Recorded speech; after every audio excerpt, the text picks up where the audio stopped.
Gerry Hamilton here, this week's Talkin Ball, joined by ESPN and SEC analyst Cole Cubelic. Cole, thanks for joining the show today. We're at SEC Media Days at the Omni in Dallas, and everybody wants to know this. Obviously, you played in the SEC, cover the SEC. What's in front of Texas with this move to the SEC?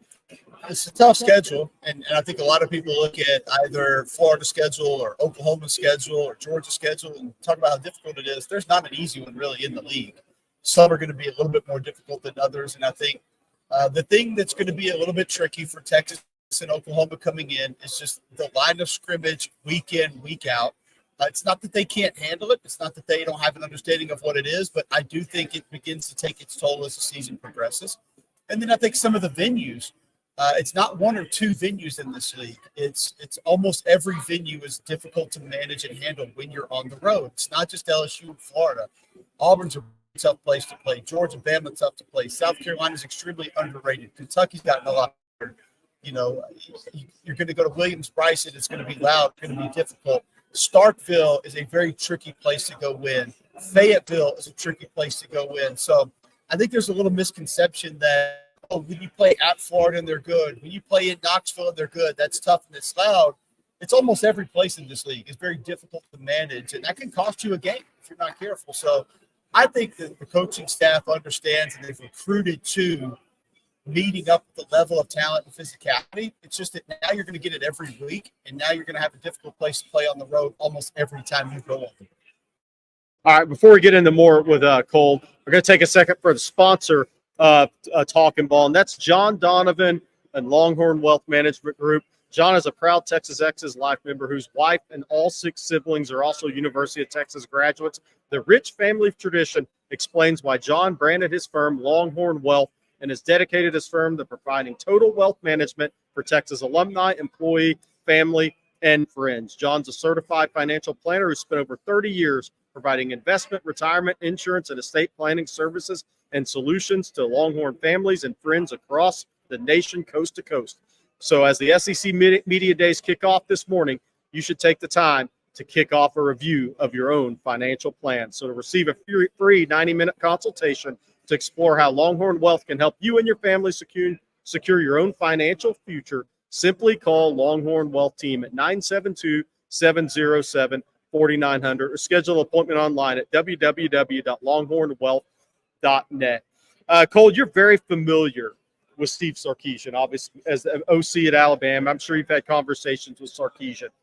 What is it that you kind of like about his coaching style? What is it that you've seen from him at Texas so far that has impressed you and that is going to translate to the SEC for Texas? I'll go back to some of the conversations I had with him when he was at Alabama. Motion-based matchup offense. So he's going to take his pieces. He's going to move them around to get his quarterbacks the matchups that he's like, and he's going to take advantage of you there. But he's not going to get away from physicality, not going to get away from running the football. And I think the balance that he brings truly also, and that is different ways on offense, different styles on offense, or a defense that can get you, understanding the importance of special teams. I see a lot of coaches across college football that become consumed with a player or an aspect of their team, and that's what they lean on heavily to go win week in, week out. You just can't do that when you're going to play teams whose talent level are close to yours or ahead of yours on a regular basis. So the recruiting obviously is one in which I think he understands what he's going to have to face on a weekly basis. He's been successful in high school recruiting. He's been successful in the portal. And let's be real, he's got a massive brand that he's able to recruit to, and that gives big assistance. But I think also understanding how to utilize the different players that you have. You take last year, you have a speedster, a wide receiver in Xavier Worthy. You want to take your shots down the field. But also you got a tight end, Jatavian Sanders, that can hurt you over the middle, do different things. Like, don't get away from utilizing him. Going back to the duo of running backs they had 2 years ago. I mean, obviously, you don't want to go multiple games without feeding those guys the football. And he realizes you're going to have a physical offensive line to be able to do that. So I just like I guess the easiest way to describe it would be his versatility as a coach and his understanding of let's go find different ways to get advantages on a weekly basis. And I feel like Sark does that. He's got the leadership capabilities. He's got the support of the people around him. And I love the staff that he's put together. I think the Bo Davis loss was a big one, but I think for the most part, he's kept a lot of staff continuity together. And I think that's important in today's college football. There's so many moving parts, whether it's coaches to other schools, players in, out of the portal, traditional recruiting, guys going to the NFL.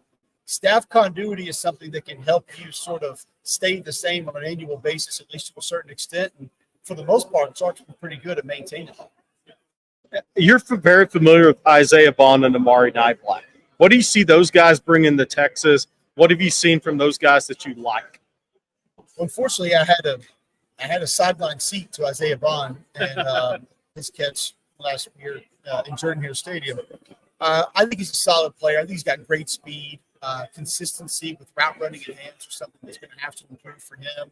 If he's going to be one of those guys that Sark does find ways to develop targets for, but he can be a deadly receiver in this league, and he's proven.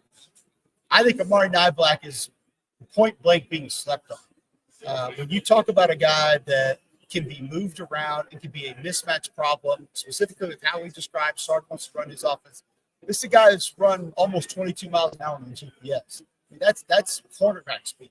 Yeah. And physically, I do think he's still coming along a little bit more. I don't think he's a guy that probably early in his career was asked to be a blocker very often, specifically in high school, but he can run away from you. He can break tackles. He's got reliable hands. And I think he's somebody that can be a legitimate weapon in this Texas offense. Before they got a big game in Ann Arbor against Michigan. Obviously, there's been a lot of turnover at Michigan, whether Harbaugh, strength and conditioning, assistant coaches. A lot of players lost to the NFL on offense. What do you think's in front of Texas in that game this year at Ann Arbor? I really think it's one of the most intriguing early season matchups that we have, and not just in the SEC, but in college football, because this is sort of a find-out game for both of these teams. We know what Texas had in the middle of the defense last year, and this is a Michigan team that's going to challenge that. They're going to come right at you. I know Jim Harbaugh's gone. I know a couple of those offensive linemen are gone, but when you look at the offensive linemen that are back, Sharon Moore, the former offensive line coach, taking over as the head coach, the group of tight ends that they have, the running backs that they have, they're going to come downhill right at your defense. And I do think the Texas defense will be built in a little bit of a different way. Trey Moore, I think, gives them more on the edge than they've had in the last couple of years. Bill Norton's going to be close to what they had previously, and maybe T.Y. Lilly can be close to what they had with Murphy and Sweat, but you're not getting those two guys back. You're not just going to replace them. And this will be a great test for that front seven to say, okay, can you hold up against a team that wants to punch you in the face? And then also, I think one of Texas's weakness last year was the secondary. I'm not sure from a quarterback perspective that Michigan's really ready to challenge that just yet. You go to the other side of the football, this Texas offensive line should be really good. They should be really good. They should be in the discussion for the Joe Moore Award towards the end of the season, and you're about to find out. Because I'm going to tell you right now, this Michigan front can get after your ass. Like, this is one of the best defensive lines in college football. They have multiple early round draft picks up front. So I think Texas is the better football team right now. Obviously, it's tough to go play on the road at a place like the Big House. And I think from a speed and athleticism perspective, Texas will have some advantages. But there are aspects of both of these teams in which we're going to find out the answers to some questions that we need to know early on. Some at the line of scrimmage and some in other areas. But I think it's a great litmus test for where's the Texas front seven. And then athletically, from the speed perspective, can Texas be different than some other great teams in college football? So I like Texas to get that game right now, but I think it could be a heck of a matchup. And I think we'll come away with it with some answers to some questions that we have and we're going to have until we actually see these teams play. Speaking of getting after somebody's ass, I talked to somebody close to the Georgia program 2 nights ago, and they said 7 offensive linemen are going to be 6 to 10-year pros on that team at Georgia. What this Georgia team last year, maybe they didn't have the same focus as the 2 national title teams, right? But this Georgia team, I know it's early. They haven't played a game yet, but how good do you think they're going to be? Carson Beck, second-year starter.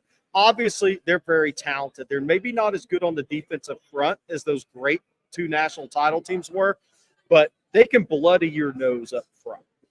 What are your thoughts on Georgia headed into the year? Center Jared Wilson is a young man that they're looking at as being an absolute star on the offensive line. Ernest Green enters the season as one of the best left tackles in college football. Tate Ratledge has played a lot of football. Xavier Truss has been down at guard. He'll kick back out to tackle. So physically, I go back to the spring game before Kirby won his first national championship. I had that game. Like, I remember I saw Darnell Washington walk out there, and I was like, who the hell made that guy? Like, and how is he playing tight end? Darnell Washington was what I call the Vince McMahon first-round draft pick. Like, if you don't play football, you can walk into WWE right now. Yes. Xavier Truss is kind of one of those guys. I remember I saw him as a freshman, and his fingertips are going past his kneecaps. And he has what appeared to be like a 34-inch waist with this giant rear end. And you're just thinking, God made a tackle when he made that guy right there. And I came away just thinking physically, Georgia's going to be a mismatch for anybody that they play. Now, they're not as much that right now, but I still think that offensive line can be one that's going to be difficult to manage. They have a good group of tight ends. Now, they don't have the tight end like they had last year or even with Washington 2 years ago, but I think they have a solid group of tight ends. I think Carson Beck's best quarterback in America going into the season. Doesn't get enough credit for how well he played last year, in my opinion. And defensively, they have a chance to be a team that's just more physical than you are. Now, you didn't see that against Alabama in the SEC championship game last year. Alabama pushed them around. And what are they going to be this year? It's going to be closer to what they were 3 years ago or closer to last year. It's kind of hard to tell because they have some guys that have played a lot, some guys that have been dinged up, some guys we have high expectations for, like Michael Williams. He might be a star. I saw Jordan Reed had this number one prospect going into the season overall. So the one thing about Georgia that I don't think people talk enough about is all the bludgeoning and the physicality. That has a chance to be there, and it could be that. I think you could make an argument that they have the best receiving core in college football, and nobody wants to talk about it. We've seen Dylan Bell move around, do different things. Colby Young, big physical target down the field, can go high point the football, same as Ra Thomas. Arian Smith's big guy. Dominic Lovett is a legit slot receiver. He's done it at Missouri and Georgia. London Humphreys, legit slot receiver at Vanderbilt, who comes in now and can be that third down guy. Michael Jackson was solid at USC. I just think collectively, they might not have the top end name or even two names that some groups have, but top to bottom, I don't know if anybody goes as deep with quality pass catchers that Georgia does. So I think they're going to have the opportunity to mix and match formations, personnel groupings. They'll be better at running back with Trevor Etienne coming in. So I don't know how you defend that offense because they've done a great job of just moving things around and formationing you and motioning you and taking what you give them, yet still being able to go right at you, like you said. So I think they're the clear-cut number one team in the nation going into the season, and they're going to be an absolute handful. One team that's all over the place with people's, whether they're talking about them or their expectations, are the Florida Gators. Toughest schedule I've ever seen in college football, first of all. But Billy Napier, what have you seen from Florida? Because I think Texas fans are wondering what Florida's going to look like by the time they get to Austin with that schedule. What are your thoughts on Florida going into this year, Billy Napier? And that schedule's unbelievable. The schedule's tough, but I'm on a little bit of a different side of it. I think we're having a little bit of logo-itis with the schedule, so to speak. Like Miami's going to be a talented team. You know what Miami's record was last year? 7-6. Like, I mean, UCF was 6-7 last year. Like, I mean, these aren't world beaters. Now, you start talking about Texas and Georgia. Okay, yes, LSU might be a great team. A&M might be really good. The thing about the SEC this year is I think you have tier one, and it's Georgia. I think tier two is like Texas, Bama, probably Missouri, Ole Miss. And then when you get to tier three, there's a lot of, if this happens, they can get to 10 or 11 wins. If this doesn't happen, they might be 7, 8, 6 win teams. That middle log jam of the league is going to be really interesting. It's going to decide the league really and truly. Is there, 4 or 5 playoff contenders? Are there 2 or 3? All of those teams can kind of separate. If you took Graham Mertz's numbers and put them on 20 other quarterbacks in college football, we'd be talking about them winning 10 games this year. But for some reason, I think a lot of it is crazy. I think a lot of it's a spring game 2 years ago. He goes in that spring game. They had 3 offensive linemen out. Austin Armstrong had just got there. He's bringing every pressure known to man. And Mertz had to throw the ball away and eat a bunch of sacks. And he had incompletion. So everybody just said, oh, he's terrible. He's not terrible. He's actually a really good quarterback. Now, do they have the receivers to be able to go out and just be great? I don't know, but I think Eugene Wilson's a legit number one. I think Elijah Badger can help. DK's a guy that he played with before, so they have some familiarity, know each other. The offensive line's going to be better. And I think Montreal Johnson is great. I can't wait to see this Jaden Ball kid at running back.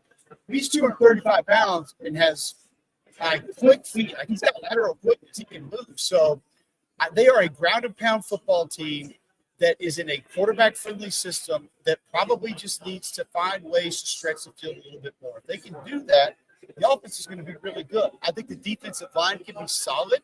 I'm a little concerned about second and third level of the defense, but Tyreek Sapp, Cam Jackson, Joey Slackman's coming in from Penn. He's a good player. I've watched his film play. Caleb Banks is on that defensive line. I think that part's going to be okay. If second and third level of the defense come along, I just think Florida's going to surprise some people. Now, that's 7 or 8 wins. Because people are saying, no, they're going to win 3 or 4 games. Florida's not winning 3 or 4 games. Right. But they have more talent than that. But I think Florida is a team that's going to be better than people realize. All right, before Cole lets people know where they can find him on his podcast, I'm going to take a second once again for Longhorn Wealth Management Group, the sponsor of Talkin Ball. It's a proud University of Texas alum. John has served 15 years as a Dallas, Texas Exes board member and is now helping lead the build-out of the Collin County, Texas Exes chapter. It's John's Longhorn pride that led him to brand his own firm, Longhorn Wealth, and dedicate it to serving his fellow University of Texas alumni and all UT employees. To schedule your own 90-minute free consultation, simply call the Longhorn Wealth team at 972-707-4900 or schedule an appointment online at www.longhornwealth.net. John, and as John always says, hook 'em. All right, Cole, thank you very much for joining us. Tell everybody where they can hear you on radio and your podcast. Mackerwood, Cubelic in the morning, WJOX in Birmingham, 7 to 10 a.m. It's jocksfm.com.